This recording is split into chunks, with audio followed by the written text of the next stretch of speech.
बिस्मिल्लाहिर्रहमानिर्रहीम। अस्सलाम वालेकुम प्यारे स्टूडेंट्स, मैं हूं Safdar Hussain from Punjab inter college of sciences Vijayawada. तो जैसा कि आपको मेरी पिछली वीडियोस में आपने देखा होगा कि हमने चैप्टर 1 फर्स्ट ईयर केमिस्ट्री का जिसके न्यूमेरिकल्स शुरू किए हुए हैं, उसमें से हम क्वेश्चन नंबर 13 जो है उसको सॉल्व करते हैं आज, उसके सारे पार्ट्स को भी। तो ये जो क्वेश्चन नंबर 13 है, इसमें हमें ना पूछा ये गया है कि हमने इंडिकेट करना है कि कौन सी लार्जर क्वांटिटी है या जो हमें दिए गए हैं सैंपल वो इक्वल हैं। इस चीज़ को इंडिकेट करना है कि क्या वो इक्वल हैं या कौन सी लार्जर वन है।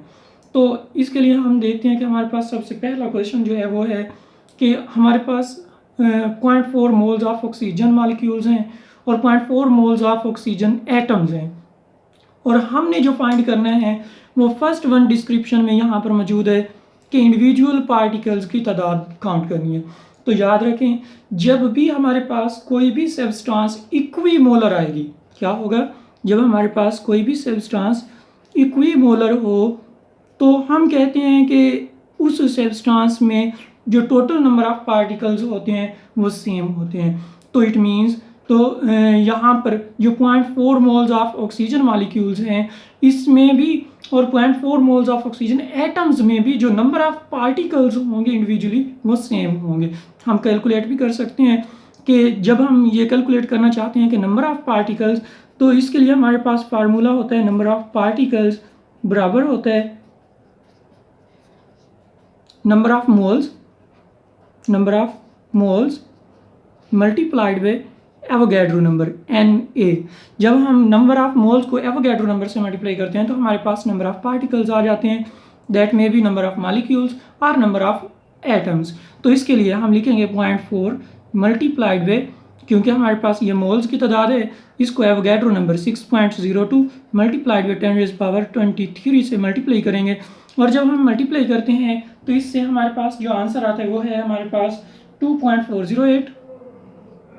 2.408 मल्टीप्लाइड बाई 10⁻23। ये इंडिविजुअल पार्टिकल्स होंगे। पॉसिबल है इतने ही पार्टिकल्स ऑक्सीजन मॉलिक्यूल्स के होंगे और ऑक्सीजन एटम्स के भी सेम नंबर ऑफ पार्टिकल्स होंगे। तो हम लिखेंगे कि both are equimolar,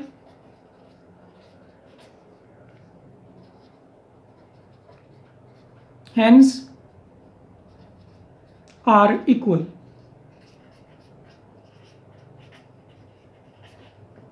both quantities are same। जी स्टूडेंट्स, तो हम अगले क्वेश्चन की जाने मूव करते हैं। इसमें हमसे जो है वो पूछा गया ये है कि हमने मैस बताना है कि बराबर है या नहीं है, या अगर बराबर नहीं है तो कौन से वाला ग्रेटर है, लार्जर है।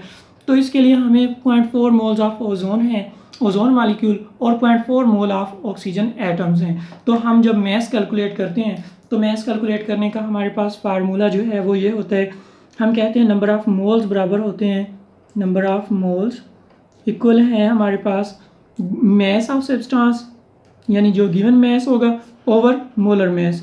तो हमारे पास यहाँ पर मोलर मैस हमें पता है, तो हम यहाँ से मैस ऑफ सब्सटेंस कैलकुलेट कर सकते हैं कि मैस ऑफ ओजोन जो होगा वो हम लिखेंगे mass of O3 is equal to, हमारे पास नंबर ऑफ मोल 0.4 है, मल्टीप्लाई करेंगे इसको एवोगैड्रो नंबर से, सॉरी मोलर मैस से। मोलर मैस इसका जो है वो हमारे पास है 48। तो इससे जब हम मल्टीप्लाई करते हैं तो हमारे पास जो आंसर आता है वो है हमारे पास 19.2 ग्राम्स। 19.2 ग्राम्स। सेम यही प्रोसीजर हम इधर करेंगे, हम जो है वो नंबर ऑफ मोल्स कैलकुलेट करेंगे यहाँ पर, वहाँ से नंबर ऑफ मोल्स से मैस कैलकुलेट करेंगे ऑक्सीजन के लिए। तो मैस हमारे पास यहाँ पर मैस ऑफ ऑक्सीजन एटम्स जो हैं वो, जो कि 0.4 मोल्स ऑक्सीजन में मौजूद होगा, वो क्या होगा, 0.4 को मल्टीप्लाई करेंगे हम 16 के साथ, तो हमारे पास जो आंसर आता है वो है हमारे पास 6.4 ग्राम्स। 6.4 ग्राम्स। तो यहाँ से हमें क्लियरली नज़र आ रहा है कि 19.2 ग्राम्स मैस ग्रेटर है, यानी कि हम कहेंगे कि mass of ozone O3 is greater than oxygen. ठीक है, तो यहाँ तक हमारा ये कंप्लीट होता है। जी स्टूडेंट्स, तो हम पार्ट सी की जानी मूव करते हैं, जो कि सेम पार्ट बी की तरह का है। यहाँ पर भी हमें नंबर ऑफ़ मोल्स दिए हुए हैं और हमने कैलकुलेट करना है कि उनका मैस कितना है। ये मैस हमने कैलकुलेट करना है, तो हमारे पास उसी फार्मूला में हम वैल्यूज़ को पुट करेंगे। मैस हमारे पास बराबर हो जाएगा नंबर ऑफ़ मोल्स जितने के हमें गिवन है 0.6, इसको मल्टीप्लाई करेंगे। यहाँ पर हम mass of C2H4 find out कर लेते हैं, तो इसके नंबर ऑफ मोल 0.6 है और इसको मल्टीप्लाई करेंगे इसके मोलर मैस जो कि 28 है। इसके साथ जब मल्टीप्लाई करते हैं तो हमारे पास जो वैल्यू आती है वो है 16.8 ग्राम्स, 16.8 ग्राम्स। इसी तरह हम इधर जो है वो आयोडीन के लिए भी कर लेते हैं कि आयोडीन का हमारे पास मोलर मैस जो है वो 256 ग्राम पर मोल है। आयोडीन मॉलिक्यूल का मॉलिक्यूलर मैस है ये वाला। तो मैस ऑफ आयोडीन जो है वो हम फाइंड आउट करें। मैस ऑफ I2 जो है वो हमारे पास बराबर हो जाएगा 256 को हम मल्टीप्लाई करेंगे 0.6 के साथ, तो हमारे पास जो आंसर आता है वो है 152.4 ग्राम्स, 152.4 ग्राम्स। तो हम कहेंगे यहाँ से क्लियरली हमारे पास आंसर में वाज़ेह है कि जो आयोडीन है उसका मैस ग्रेटर है, तो mass of iodine is mass of iodine I2 is greater.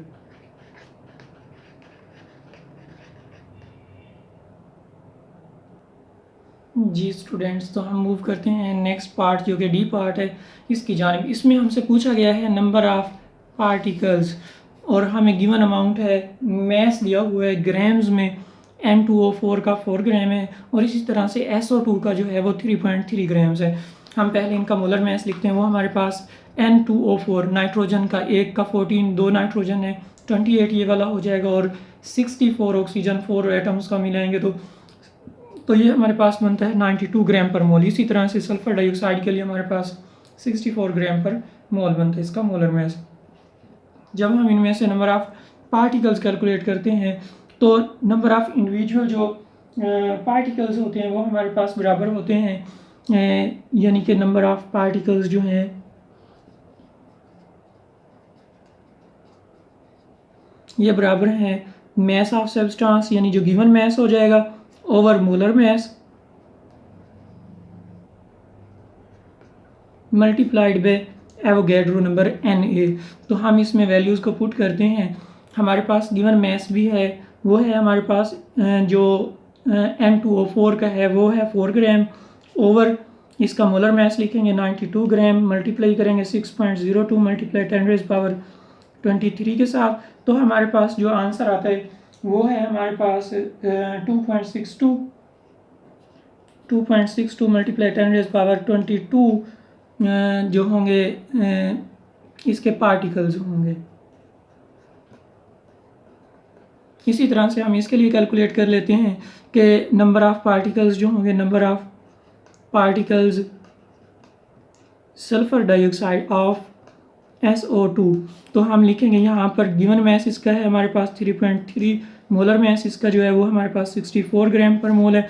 Multiply करेंगे एवोगैड्रो नंबर से 6.02 मल्टीप्लाई 10⁻23 से, तो हमारे पास जो इसका आंसर आता है वो है हमारे पास 3.1 मल्टीप्लाई 10⁻22।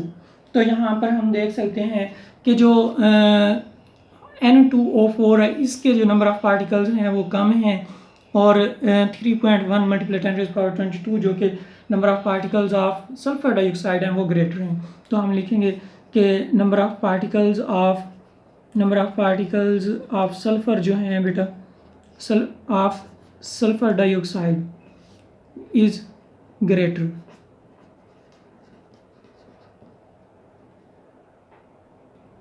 जी स्टूडेंट्स, तो हम आगे मूव करते हैं पार्ट ई की जानिब, जिसमें हमसे जो रिक्वायरमेंट है वो है कि हमने total number of ions calculate करने हैं और हमें गिवन जो सब्सटेंस है सैम्पल है वो है 2.3 मोल्स हैं NaClO3 के और इसी तरह से 2 मोल्स हैं मैग्नीशियम क्लोराइड के।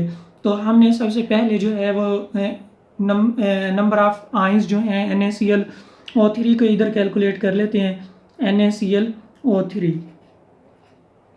तो इसमें हम देखते हैं कि जो number of ions of sodium ion है, अगर 1 मोल हो तो उसमें सोडियम आयन कितने होंगे, 1 मोल कंटेन सोडियम आयन वो कितने होंगे 6.02 मल्टीप्लाई 10⁻³ और अगर हम कहें 2.3 मोल्स हों तो उसमें हमें जो सोडियम आयंस की तादाद होगी वो लिखेंगे 2.3 मल्टीप्लाइड बाई 6.02 मल्टीप्लाई 10⁻23।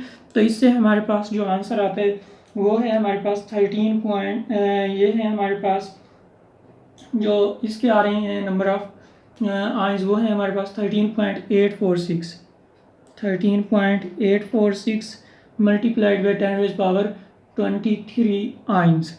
इसी तरह से हम कैलकुलेट कर सकते हैं नीचे क्लोरेट आयंस के एक मोल जो होता है हमारे पास ये NaClO3 का उसमें कंटेन करता है कंटेन्स जो ClO3 नेगेटिव आयंस जो हैं वो कितने हैं वो हम कहेंगे 6.02 मल्टीप्लाई 10⁻23। और इसी तरह जब हमारे पास ये होंगे 2.3 मोल्स होंगे तो उसमें कितने हो जाएंगे ये वाले, तो हम उसके लिए क्या करेंगे 2.3 मल्टीप्लाइड बाई 6.02 मल्टीप्लाई 10⁻23। तो इससे हमारे पास जो आंसर आता है वो है हमारे पास अगेन 13.846 मल्टीप्लाई 10⁻23। अब हम टोटल आयंस जो होंगे वो कितने हो जाएंगे, टोटल आयंस में हम दोनों आयंस को कैलकुलेट करेंगे, सोडियम आयंस को भी और क्लोरेट आयंस को भी।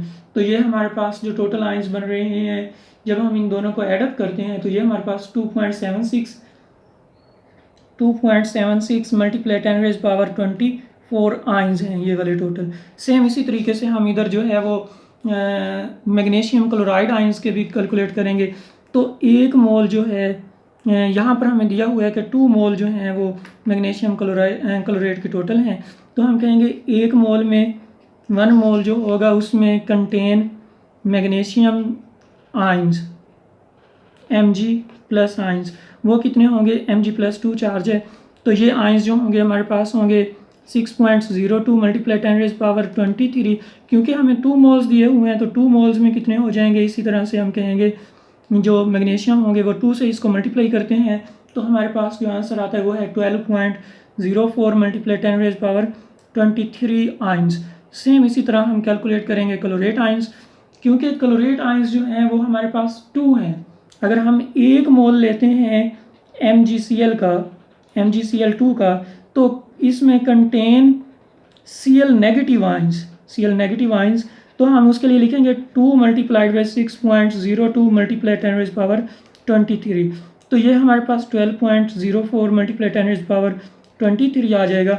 अब हम कहेंगे 2 मोल कंटेन MgCl, तो वो कितने हो जाएंगे 2 से इसको अगेन मल्टीप्लाई करेंगे तो ये हमारे पास 24.08 मल्टीप्लाई 10⁻23 आयंस हो जाएंगे। और टोटल आयंस जो होंगे इसके वो अब हम अगर कैलकुलेट करते हैं तो वो हमारे पास 24.08 में हम ऐडअप करेंगे ये जो हमारे पास पहले आया है टोटल आयंस जो थे 1 मोल के वो थे हमारे पास 12.04 मल्टीप्लाई 10⁻23। जब हम ये ऐड करते हैं तो ये हमारे पास वैल्यू बन जाती है 33.6 मल्टीप्लाई 10⁻24 आयंस।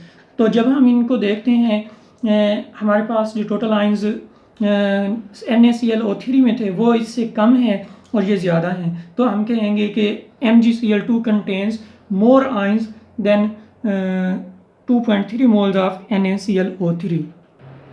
जी स्टूडेंट्स, हम पार्ट F करते हैं।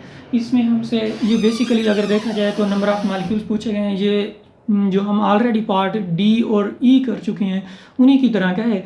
हमने नंबर ऑफ़ मॉलिक्यूल्स कैलकुलेट करने हैं तो नंबर ऑफ़ मॉलिक्यूल्स जो हैं वो हमारे पास बराबर होंगे, उसी तरह मॉलिक्यूल्स जो हैं वो बराबर हैं given mass over molar mass multiplied by Avogadro number. Given mass हमारे पास 11 ग्राम्स है, इसका मोलर मैस जो है वो 18 ग्राम है और इसको 6.02 मल्टीप्लाई 10⁻23 से मल्टीप्लाई करेंगे तो हमारे पास जो आंसर आता है वो है 3.68 मल्टीप्लाई 10⁻23। 3.68 multiply 10⁻23 molecules. ये इतने वाटर के मालिक्यूल्स होंगे जो कि 11 ग्राम में होंगे। इसी तरह से हम 11 ग्राम जब H2O2 ये हाइड्रोजन परऑक्साइड है, इसके लिए हम जब कैलकुलेट करेंगे तो इसमें भी सेम यही फार्मूला यहाँ पर लगाएंगे 11 given mass over molar mass है हमारे पास 34 ग्राम मल्टीप्लाइड बाई 6.02 मल्टीप्लाई 10⁻23। तो इसको जब हम सॉल्व करते हैं तो इससे हमारे पास आंसर आता है वो है 1.95 मल्टीप्लाइड बाई 10⁻23। तो यहाँ से क्लियरली हमारे पास ये इसके नंबर ऑफ मालिक्यूल्स हैं। तो हम कह सकते हैं कि जो number of molecules of water हैं वो ग्रेटर हैं देन हाइड्रोजन पेरोक्साइड। जी स्टूडेंट्स, तो अब हम आगे कैलकुलेट करते हैं।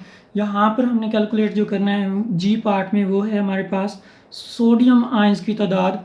हमने 0.500 मोल्स हैं NaBr के, और इसी तरह से 0.0145 किलोग्राम्स हैं NaCl के।